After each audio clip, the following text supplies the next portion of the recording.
Velkommen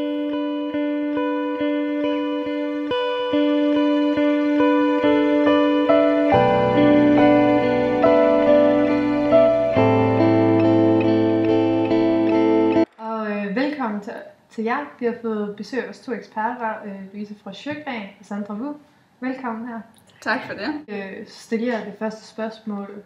Hvordan har det påvirket jøderne, at nazisterne kom til magten i 1933? Boykotten af jødiske forretninger, læger, butikscentre og advokater startede den 1. april 1933. Det var et af de første antijødiske tiltag, som nazisterne foretog, efter at de var kommet til magten. Fra 1933 begyndte de officielt at diskriminere jøderne. Fra 1933 til 1938 blev diskriminationen langsomt øget. Og mordet på en nazistisk embedsmand den 7. november 1938 gav den tyske regering en undskyldning, kan man sige, for at føre en mere aggressiv kampagne mod jøderne. Den 9. og 10. november 1938 blev flere hundrede jøder myrdet over hele Tyskland om natten. 30.000 jødiske mænd blev sendt i koncentrationslejre, og tusinde jødiske bygninger og butikker blev ødelagt. Denne nat kaldes krystalnatten.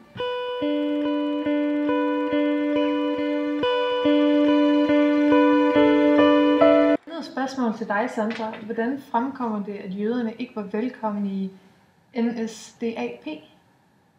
Jamen, så snart nazisterne kom til magten i 1933 i Tyskland, iværksatte de en række tiltag, der gjorde, at de begrænsede jødernes rettigheder og reducerede dem til andenklasses borgere.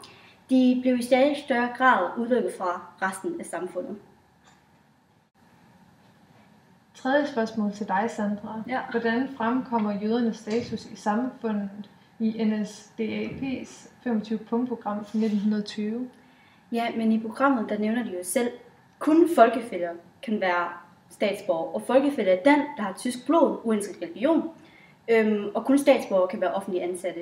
Så man kan med andre ord sige, at jøderne ikke var velkomne. Kan I fortælle os lidt om den gule Davidstjerne, som man ser så meget i film og jo læser i artikler om? Davidstjernen med ordet Jude, den symboliserer nazisternes forfølgelser af jøderne under 2. verdenskrig. Jøderne skulle alle sammen bære Davidstjernen, så man kunne identificere dem.